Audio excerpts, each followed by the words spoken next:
Hello friends, എല്ലാവർക്കും സുഖം തന്നെയല്ലേ? എല്ലാവരും ശിവരാത്രിയൊക്കെ അടിച്ചു പൊളിച്ചോ? അപ്പോൾ ശിവരാത്രിയുടെ കുറച്ച് കാഴ്ചകളാണ് ഇന്ന് ഈ വീഡിയോ ആയിട്ട് ഷെയർ ചെയ്യുന്നത്. അപ്പം നിങ്ങൾ എല്ലാവർക്കും സുഖമായിട്ടിരിക്കുന്നു എന്ന് വിശ്വസിക്കുന്നു. അപ്പം നമ്മുടെ ഏറ്റവും അടുത്തുള്ള ഒരു ശിവക്ഷേത്രമാണ് നമ്മുടെ തുടിയന്നൂർ അടുത്തടപ്പ ക്ഷേത്രം എന്ന് പറയുന്നത്. അപ്പം കടയ്ക്കലുള്ളവരും തുടിയന്നൂരുള്ളവരും വെളന്തറയുള്ളവരും മണ്ണൂർ ചരിപ്പറമ്പ് അണപ്പാട് വിളയൽ ഭാഗം അങ്ങനെ കുറ്റിക്കാട് അങ്ങനെ കുറേ മേഖലകൾ ഉള്ളവരുടെ എല്ലാവരുടെയും ഒരു ആഘോഷവും ഉത്സവം എന്നൊക്കെ പറയുന്ന ഒരു ഉത്സവമാണ് ഈ അടുത്തടപ്പ ക്ഷേത്രത്തിലെ ശിവരാത്രി മഹോത്സവം എന്ന് പറയുന്നത്. ഏകദേശം നമ്മളെ ഒരു ശിവക്ഷേത്രം എന്ന് പറയുന്ന ഈ ഒരു ശിവക്ഷേത്രമാണ് നമ്മളെ ഈ അടുത്ത സമീപത്തുള്ളത്. അപ്പം നമ്മുടെ ഒരു ദേശത്തിൻ്റെ നാഥനെന്ന് തന്നെയാണ് അതുകൊണ്ട് തന്നെ വിശേഷിപ്പിക്കുന്നത്. നമ്മളെ വട്ടപ്പാടി ചാവരുകാവ് ഉണ്ടെങ്കിലും വളരെ വലിയൊരു രീതിയിൽ ഒരു കുതിരയെടുപ്പ് കാര്യങ്ങളൊക്കെ നടത്തുന്ന ഒരു അമ്പലം എന്ന് പറയുന്നത് നമ്മുടെ ശിവക്ഷേത്രം തന്നെ. ഞങ്ങളുടെ കല്യാണം കഴിഞ്ഞിട്ട് 7 വർഷമായെങ്കിലും ഞങ്ങൾ ആദ്യമായിട്ടാണ് ശിവരാത്രിക്ക് ഒന്നിച്ച് അമ്പലത്തിൽ പോകുന്നത്. അമ്പലത്തിൽ ഇങ്ങനെ പരിപാടി കാണാനും പോണത്.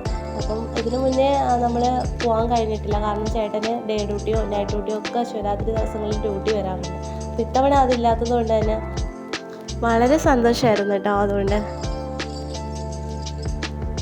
അതിമനോഹരമായ രീതിയിൽ ഗംഭീരമായി തന്നെ കെട്ടുകുതിരയെടുപ്പൊക്കെ അവസാനിച്ചതിന് ശേഷം അമ്പലത്തിൽ കുറച്ച് പൂജകളൊക്കെ ഉണ്ടായിരുന്നു.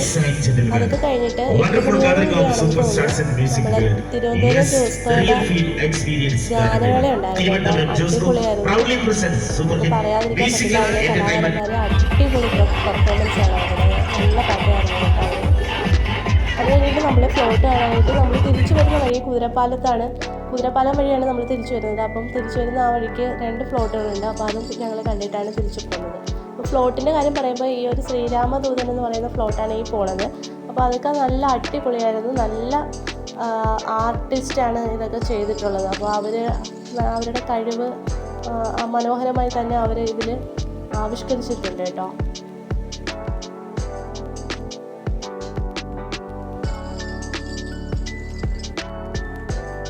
ഈ കടന്നു വരുന്ന ഫ്ലോട്ടാണ് വീര നരസിംഹ എന്ന് പറയുന്നത്. ആലപ്പുഴയിൽ നിന്നുള്ളൊരു ഫ്ലോട്ട് തന്നെയാണ് കേട്ടോ അത്. അപ്പം ഈ ഫ്ലോട്ട് വളരെ മനോഹരമായിരുന്നു. എല്ലാവർക്കും നല്ല അഭിപ്രായമായിരുന്നു കേട്ടോ ഈ ഫ്ലോട്ട് കണ്ടിട്ട്.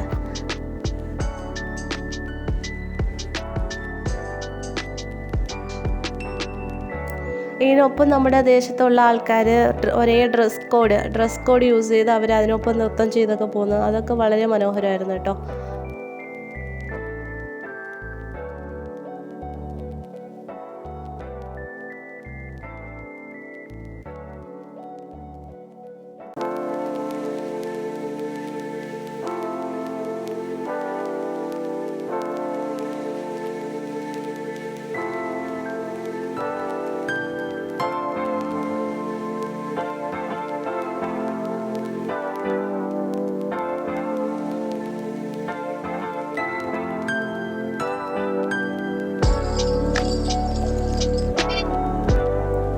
നമുക്ക് അമ്പലത്തിൽ എന്ന് പറയുമ്പോൾ തിരുവനന്തപുരം ജോസ്കോയുടെ ഗാനമേളയായിരുന്നു അന്ന്. അപ്പം അത് കൂടാതെ വേറെ മറ്റ് പല പരിപാടികളും ഉണ്ടായിരുന്നു തോന്നുന്നു. ഒരുപാട് പരിപാടികളുണ്ട് കേട്ടോ അമ്പലത്തിൽ. നമ്മൾ അതിൻ്റെ നോട്ടീസ് വായിച്ച് നോക്കിയിട്ടില്ല, അതുകൊണ്ട് എനിക്കറിയില്ല. അപ്പോൾ ബാക്കി ഒരുപാട് പരിപാടികൾ ഒക്കെ ഉണ്ടായിരുന്നു. ഞങ്ങൾക്ക് അതെല്ലാം കൂടെ കണ്ടുകൊണ്ട് നിൽക്കാൻ പറ്റില്ലല്ലോ. മോളെ നമ്മൾ വീട്ടിൽ കൊടുത്തിട്ട് പോയിരിക്കുന്നതുകൊണ്ട് നമുക്ക് പെട്ടെന്ന് തന്നെ വീട്ടിൽ പോകേണ്ടതുകൊണ്ട് നമ്മൾ അധികം പരിപാടികളൊന്നും കാണാൻ നിന്നില്ല. അപ്പം ഇത് കുറച്ച് കണ്ടിട്ട് ഞങ്ങൾ വീട്ടിൽ പോയി കേട്ടോ. അങ്ങനെ പ്രൗഢഗംഭീരമായി നമ്മുടെ ദേശനാഥൻ്റെ ഉത്സവം അവസാനിച്ചിരിക്കുകയാണ്. ഇനി കടയ്ക്ക് തിരുവാതിരയ്ക്കുള്ള വെയിറ്റിംഗ് ആണ്. അപ്പം എല്ലാവർക്കും നമ്മുടെ ചാനൽ ഇഷ്ടപ്പെടുന്നെങ്കിൽ ഒന്ന് സബ്സ്ക്രൈബ് ചെയ്യുക, ലൈക്ക് ചെയ്യുക, കമൻറ്റ് ചെയ്യുക, ഷെയർ ചെയ്യുക. അപ്പം thank you for watching. Tata.